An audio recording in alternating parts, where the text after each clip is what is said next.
نحمدہ ونصلی ونسلم علی رسولہ الکریم اما بعد فاعوذ باللہ من الشیطان الرجیم بسم اللہ الرحمن الرحیم ان اللہ وملائکتہ یصلون علی النبی یا ایہا الذین آمنوا صلوا علیہ وسلموا تسلیما اللہم صلی علی سیدنا و نبینا مولانا محمد وعلی آل سیدنا و نبینا مولانا محمد وبارک وسلم صلاۃ و سلام علیک یا رسول اللہ صلی اللہ علیہ وسلم۔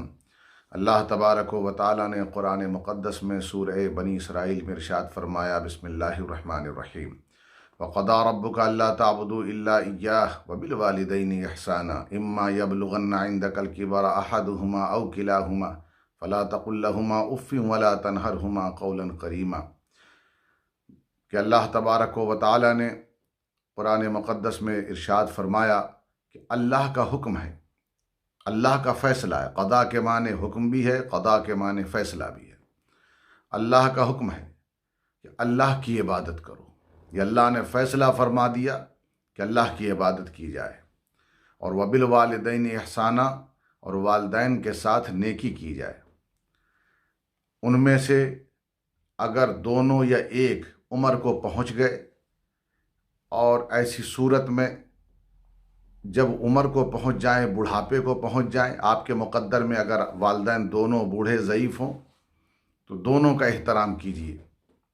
فلا تقل لہما اف، انہیں اف نہ کہو، ولا تنہرہما، اور انہیں جھڑکو نہیں، وقل لہما قولا کریما، جب بھی ان سے بات کرو تو نرمی سے بات کرو، تعظیم کے ساتھ بات کرو۔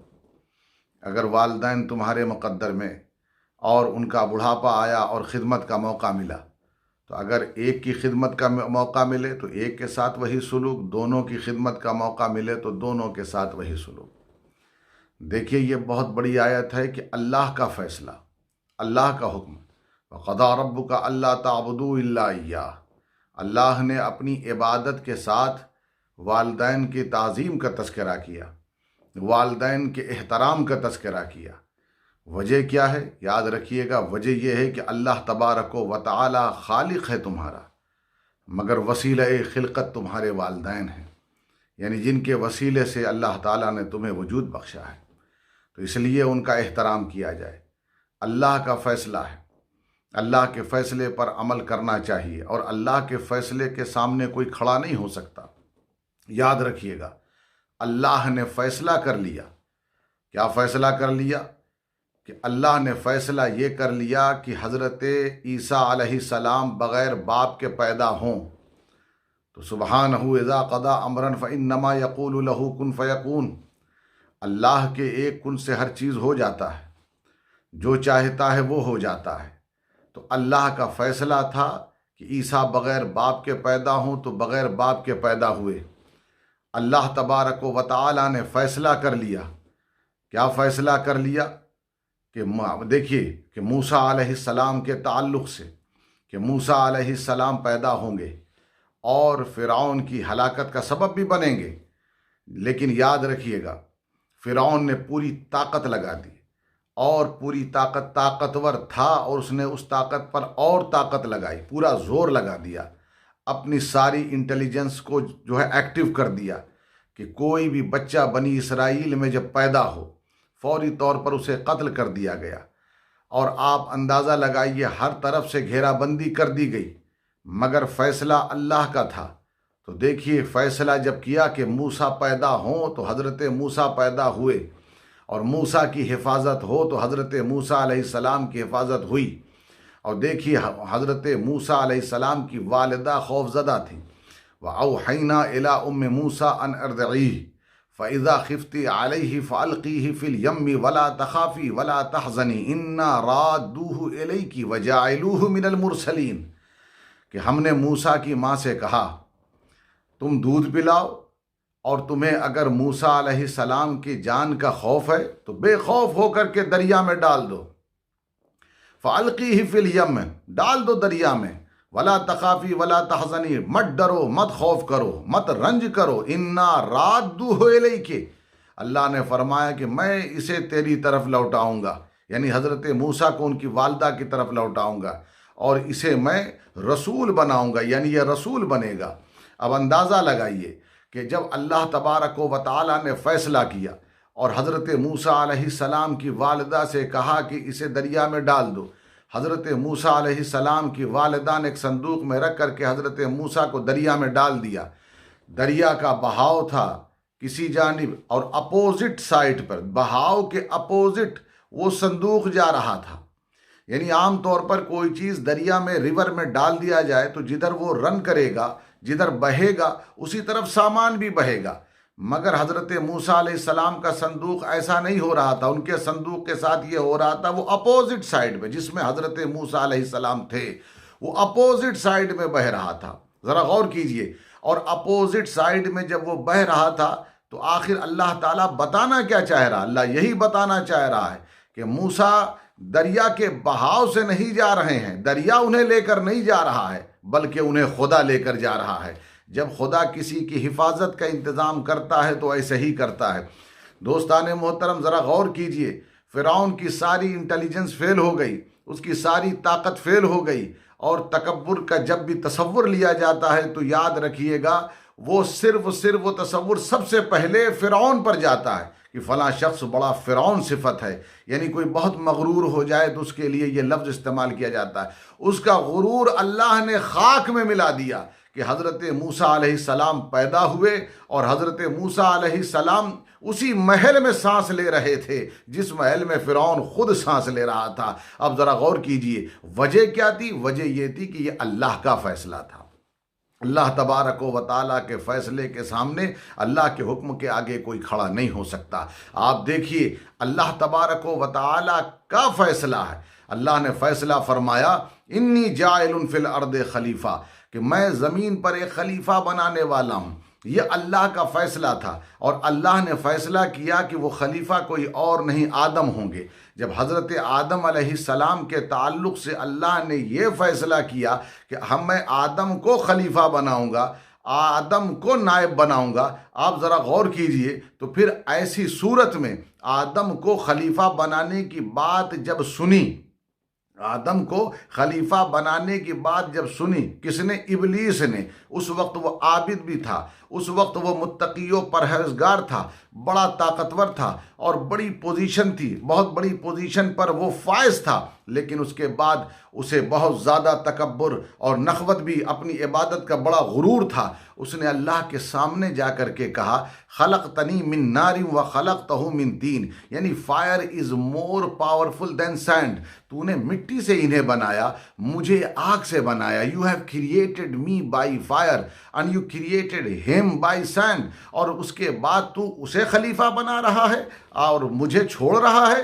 خلقتنی من نار و خلقتہ من طین، اس نے بڑے غرور سے اللہ کے سامنے یہ بات کہی، مگر اللہ تبارک و تعالیٰ نے کہا یہ میرا فیصلہ ہے، فیصلہ اللہ کا کہ موسیٰ حضرت آدم علیہ السلام خلیفہ بنیں گے۔ اب آپ دیکھیے جب یہ دیکھا ابلیس نے کہ فیصلہ ہو گیا، اللہ کا فیصلہ ہو گیا، ابلیس نے پوری طاقت لگا دی، اور اس طاقت کے لگانے کے بعد اس نے ایڑی چوٹی کا زور لگا دیا اور اپنی پوری طاقت صرف کر دی کہ کس طرح سے میں حضرت آدم علیہ السلام کو رسوا کر دوں، آدم علیہ السلام کو ایسی آزمائشوں میں مبتلا کر دوں جس کے بنیاد پر ان سے خلافت لے لی جائے۔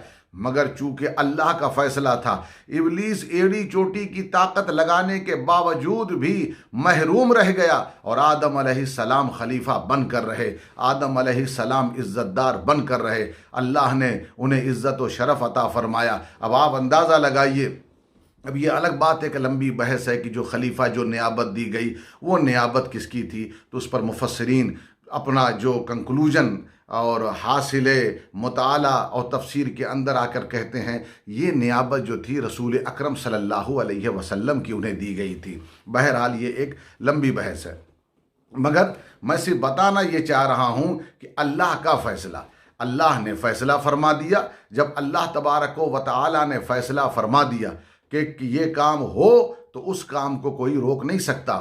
دیکھیے ابلیس پوری طاقت لگانے کے باوجود بھی محروم رہا۔ اسی لیے دوستو آج بھی دنیا میں نہ جانے کتنے فرعون صفت لوگ ہیں جو اپنی طاقت پر غرور کرتے ہوئے کمزوروں کو دباتے ہیں۔ تو میں کہتا ہوں کہ یاد رکھیے گا کہ تم اپنی طاقت کو کتنا بھی استعمال کر لو، لیکن ایک بار اس کا فیصلہ آ گیا تو اس کے فیصلے کے سامنے تم خاک میں مل جاؤ گے، تنکے کی طرح اڑ جاؤ گے، تمہاری کوئی حیثیت نہیں رہے گی۔ اس لیے کہ جب اللہ تبارک و تعالیٰ کسی کا محافظ بن جائے تو پھر اسے کوئی گرا نہیں سکتا ہے اور نہ ہی کوئی اسے مٹا سکتا ہے۔ قرآن ایسے واقعات سے بھرا پڑا ہوا ہے۔ تو اللہ کا فیصلہ ہے۔ اب ذرا غور کیجئے، اللہ تبارک و تعالیٰ نے فیصلہ کر لیا، صدیوں سے بت، کئی سو سال تک سے بت جو ہے کعبے میں تھے، ایک نہیں 360 بت تھے۔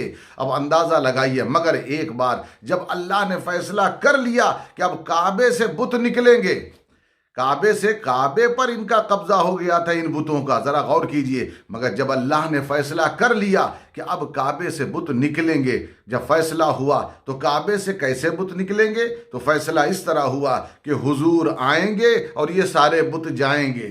میرے آقا علیہ الصلوۃ والتسلیم کعبے میں گئے اور سارے بت پھر باہر ہوئے۔ تو معلوم یہ ہوا فیصلہ جب ہو گیا تو پھر وہ ہو کر رہا۔ تو اللہ کا فیصلہ ہے، اور اللہ تبارک و تعالیٰ کا فیصلہ ذرا غور کیجئے کتنا مضبوط فیصلہ ہے، اور وہی فیصلہ وہی اللہ حکم دیتا ہے، اسی اللہ کا فیصلہ ہے کہ اللہ کی عبادت کی جائے اور والدین کا احترام کیا جائے۔ اب اندازہ لگائے، میں نے اتنے واقعات اس لیے بیان کیا کہ ذرا لفظ کا زور تو دیکھیے، وَقَضَىٰ رَبُّكَ، ذرا غور کیجئے، وَقَضَىٰ رَبُّكَ أَلَّا تَعْبُدُوا إِلَّا إِيَّاهُ، کہ اللہ تبارک و تعالیٰ کی ہی عبادت کی جائے، وبالوالدین احسانا، اور والدین کے ساتھ نیکی کیا جائے۔ پھر اللہ تبارک و تعالیٰ نے ایک اور مقام پر ارشاد فرمایا، وَوَصَّيْنَا الْإِنسَانَ بِوَالِدَيْهِ حَمَلَتْهُ أُمُّهُ وَهْنًا عَلَىٰ وَهْنٍ۔ اللہ نے پھر دلیل بھی قائم کی سورہ لقمان میں کہ ہم نے انسان کو وصیت کی کہ اپنے والدین سے تم نیکی کرو، ان کی تعظیم کرو، ان کا احترام کرو۔